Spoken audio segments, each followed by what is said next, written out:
Carvana is not a car company. It's a ticking time bomb in disguise. You've seen the viral vending machines, 8 stories tall, flashy, futuristic, unforgettable. But behind that glass tower is a company that soared to the Fortune 500, lost 98% of its value, and then somehow came back from the dead. On paper, they made billions. In reality, lawsuits, licensing bans, and allegations of fraud. It's completely insane that Carvana is taking the lengths of time they are to process titles and registrations. It's one of the most bizarre business comebacks ever, and it might all be a lie, because behind Carvana's miracle turnaround is a father-son empire with a criminal past. How did they pull it off, and how much longer can it last? The spectacle strategy. What even is Carvana? At first glance, it looks like the future. 8 stories of glass and steel rising out of suburban parking lots like some kind of cyberpunk monolith. Inside, cars stacked on top of each other like vending machine snacks. You walk in, insert a giant coin, and like magic, a machine plucks your car from the tower and delivers it to you. It's flashy, it's fun, it's unforgettable.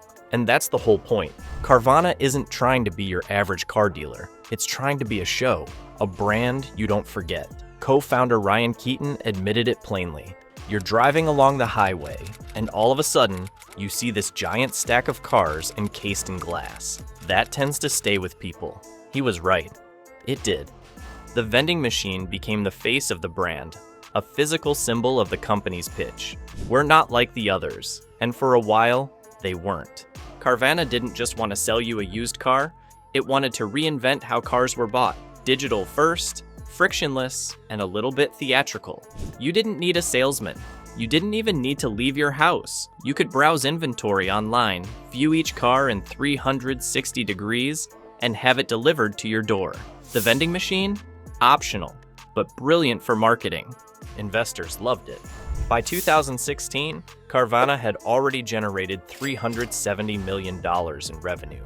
Just 3 years later, that number was nearly $4 billion. In 2017, they raised $300 million and went public on the New York Stock Exchange. That same year, all 3 co-founders, Ryan Keaton, Ben Houston, and Ernie Garcia III, were featured in Fortune's 40 Under 40. They weren't just building a dealership. They were building a brand empire, the Amazon of cars, as they called it. The rollout was aggressive. New cities, new markets. Every location came with the same glossy symbol, the vending machine. It didn't matter that most customers never used it. The real product was perception, and the spectacle worked. But behind the showmanship, there was substance too. In 2017, Carvana made a strategic acquisition, Car360, a startup using augmented reality and machine learning to let users inspect cars virtually. It was backed by Mark Cuban and cost Carvana $22 million. But the message was clear. The future of used cars was tech-driven, and they were betting big on that future. And then, that future arrived. When COVID hit in 2020, the car industry flatlined. Dealerships shuttered. Supply chains broke. But Carvana, it thrived. Their entire business model, online browsing, at-home delivery, no sales floor, was pandemic-proof. Suddenly, they weren't just a gimmick, they were a lifeline. Used car prices skyrocketed due to inventory shortages. People stuck at home needed vehicles, but didn't want to visit dealerships. Carvana's virtual showroom, 3D inspections, and financing tools were exactly what the market needed. So, they leaned into it, hard. They launched contactless delivery. Shop from your sofa became the slogan. You could get a car delivered to your home with zero face-to-face interaction. And just as importantly, the money got cheap. The Federal Reserve slashed interest rates down to nearly zero. That meant car loans got cheaper, even for people with bad credit. And Carvana was ready. Unlike most dealerships, Carvana specialized in bad credit financing. They didn't just sell cars, they sold loans. They'd package those loans into bundles and sell them to investors, generating even more revenue. And with interest rates so low, the risk looked small and the rewards enormous. Between 2020 and 2021, Carvana's revenue jumped from $5.5 billion to $12.8 billion. In the span of just 1 year, They more than doubled. Investors went wild. Stock prices surged. Headlines praised them as one of the most innovative businesses in America. I found out Carvana's co-founder wants to be very transparent of the company's online dealings, right down to revealing minor dings and dents. The vending machines were still ridiculous, but they were working. Carvana had seemingly pulled off the impossible. They made used cars exciting. But here's the twist. The very things that made Carvana look so invincible, the viral branding, the pandemic boost, the easy loans, were also hiding the cracks. Everything seemed to fall into place. But behind that perfect alignment was a perfect storm. A perfect storm. Carvana got lucky, and then they got bold. When COVID hit, it felt like the world stopped. But for Carvana, it was a green light. No physical dealerships? No problem. They already built an online buying experience from the ground up. No contact, no salespeople, no pressure. Just pick a car, click a button, and have it delivered. It wasn't innovation anymore. It was necessity. As lockdowns spread, people still needed cars, but they didn't want to go anywhere to get one. Carvana launched touchless delivery and flooded the internet with ads. Shop from your sofa. And it worked. The timing was perfect. Supply chains collapsed. New cars became scarce. Used cars? Suddenly worth more than ever. Carvana was sitting on thousands of them. Prices surged. Demand exploded. And Carvana's value skyrocketed right alongside it. But the real advantage wasn't the cars. It was the credit. The Federal Reserve dropped interest rates to near zero. Borrowing got cheap. For everyone. And Carvana knew exactly what to do with that. They started aggressively financing loans to subprime buyers, people most dealerships avoided. Then they bundled those risky loans and sold them to investors. It was fast cash, fast growth, fast everything. And they weren't alone. Banks gave Carvana cheap credit too. So they scaled, hired more staff, expanded inventory, opened more locations. There were no breaks, no caution, no sense of this might not last. Carvana acted like the world would never go back to normal. And for a while, it looked like they were right. This was their peak. No scandal, no lawsuits, no licensing problems, no crashing stock price. Not yet, but everything. The sales, the prices, the growth, the hype was built on conditions that couldn't last. Because eventually, the world did reopen, and when it did, the cracks began to show. And those cracks, they split wide open, fast. Used car prices started sliding. Demand fell. People weren't stuck at home anymore, and they weren't desperate to overpay for a 10-year-old sedan. At the same time, the Federal Reserve hit the brakes hard. Interest rates jumped from near zero to over 5%. Subprime financing collapsed. Carvana's core market vanished overnight, and with it, their golden formula. Suddenly, the model didn't work anymore. The easy money was gone, and Carvana was left with warehouses full of overpriced inventory nobody wanted. But instead of cutting back or shifting strategy, they made a move so bold and so poorly timed, it turned a bad situation into a disaster. In 2022, Carvana bought Adiza, one of the largest wholesale car auction networks in America. Price tag, $2.2 billion. Cash. On paper, it looked like a power play. More control over supply, more vehicles flowing through the pipeline, more market dominance. But there was one massive problem. Carvana wasn't profitable at all. So where did the cash come from? Debt? They borrowed heavily to fund the deal, just as interest rates were exploding. It was the worst possible time to take on massive liabilities. And they did it anyway. Adiza wasn't just expensive, it was a bet on infinite growth. But growth was already slowing, demand was falling, and Carvana had just strapped a financial anchor to its ankles. The result? A nosedive. Carvana's stock plummeted from $337 per share in mid-2021 to under $5 by the end of 2022, a 98% collapse. Investors fled. Analysts sounded alarms. Some called it one of the fastest tech implosions in modern business. But this wasn't a market correction. This was self-destruction, because none of it, not the expansion, Not the debt, not the overconfidence, had to happen. Carvana could have pulled back, could have waited, but they didn't. They believed their own hype. They thought the pandemic boom would never end, so they kept building, while the ground beneath them was already crumbling. By the time they realized it, they weren't just losing value. They were bleeding cash, buried in debt, and backed into a corner. The ADESA deal was supposed to be their next big leap.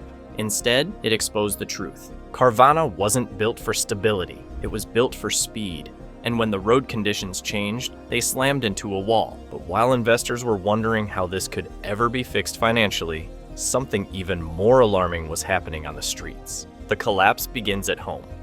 The financials were bad, but what came next was worse, because behind the stock crash and the failed ADESA gamble was something deeper, something that couldn't be fixed with a balance sheet. Carvana's real collapse started at the ground level, the customer. At a time when they needed public trust the most, Carvana was burying itself in complaints, chaos, and legal battles. Here's what was happening. Buyers were receiving cars without license plates, no registration, no paperwork, sometimes not even the right tags. A Riverview man bought an SUV through the popular online dealer Carvana. But 4 months later, there are serious questions about where the title is, and he can't even register the vehicle with the DMV. Customers were stuck driving with temporary plates for months, in some cases up to a year. Others got tags issued in completely different states, a legal gray zone that led to people being pulled over, fined, or even arrested. And it wasn't rare. The problem became so widespread that regulators started investigating. Carvana, in some cases, hadn't just forgotten to register the cars, they had sold vehicles that were previously reported as stolen. Buyers didn't know until the police knocked on their door. This wasn't a glitch. It was systemic, and it was spreading. Dozens of lawsuits started piling up. Class actions, individual claims, formal complaints. The message was always the same. Carvana promised simplicity and delivered a legal nightmare. Then came the suspensions. States like Illinois and Michigan revoked Carvana's license to operate. They didn't just slap them with fines, they banned them until they could prove they could follow the law. Millions in settlements followed, but by that point, the damage was already done. Customer trust hit rock bottom. Carvana's brand, once seen as innovative and user-friendly, was now associated with fraud, delays, and dysfunction. And the company's response? They downplayed everything, called it isolated, temporary, growing pains, but the evidence said otherwise. This wasn't a small mistake, it was a reflection of how the company operated at scale, rushing growth, skipping steps, and gambling with legal compliance. The vending machine wasn't breaking down. The machine behind the machine, the system of logistics, paperwork, fulfillment, and accountability was falling apart. Investors noticed, regulators noticed, and customers walked away. It was no longer about profitability, it was about credibility. Carvana had built its empire on a promise to be different, simpler, smarter, safer. But in the end, they didn't reinvent the car industry. They just copied its worst parts and scaled them to massive proportions. And when the system finally collapsed under its own weight, one thing became painfully clear. The illusion was gone. Or was it? The comeback? Or the cover-up? Against all odds, Carvana came back after everything. The lawsuits, the license suspensions, the public humiliation, they started posting wins. In 2023, they struck a deal with creditors. Over $1 billion in debt wiped off the books. They slashed expenses, laid off thousands, shut down locations, and then they did the unthinkable. They posted a profit, $810 million in 2023, over $1 billion in 2024. The stock soared, investors cheered. Headlines shifted from collapse to comeback. On the surface, it looked like a textbook turnaround, but underneath, something didn't add up. Because while Carvana was boasting about profits and stability, something else was happening, something a lot uglier. Let's talk about Ernie Garcia III, the CEO, the comeback hero, the visionary, and also the son of Ernest Garcia II, a convicted felon who once pleaded guilty to bank fraud. Together, they control the company. Together, they made billions. And during Carvana's darkest hour, when the stock price hit rock bottom, Ernie Garcia III quietly bought $126 million in shares. The very next day, Carvana announced the best quarter in company history. Then, As the share price recovered, Ernest Garcia II dumped another $1.4 billion in stock. If that feels suspicious, you're not alone. Because in January 2025, Hindenburg Research released a report that blew the lid off Carvana's supposed comeback. The title? Carvana, a father-son accounting grift for the ages. The report accused the company of inflating its retail gross profit per unit by over 34% by hiding $390 million in costs in unrelated expense categories. In plain English, they were allegedly cooking the books to make each sale look more profitable than it really was. Worse, Hindenburg alleged that Carvana sold $800 million worth of auto loans to a secret buyer, one affiliated with Garcia II. The company never disclosed it to the public. They made it look like legitimate business, when in fact, it might have been a deal with themselves. This wasn't a comeback, it was a shell game, and while investors were celebrating, the people running the show were, allegedly, lining their pockets. To the outside world, Carvana had survived. But to those paying attention, it looked like the same story, just rewritten with better PR. A company once hailed as the future of car buying was now suspected of the oldest trick in the book: enrich the insiders, confuse the public, and delay the fallout. So yes, Carvana posted a profit, but at what cost? And how long can that illusion hold? Carvana isn't dead, but it's no longer what it once seemed. Behind the shiny vending machines, slick advertising, and profits on paper lies a story of deception, self-enrichment, and manipulation. What started as a promise of transparency in the car industry ended in a smokescreen of insider deals and accounting tricks. And while customers still buy cars and investors keep hoping, one question remains: has Carvana truly recovered, or are we just looking at an illusion, carefully maintained until it can't be anymore?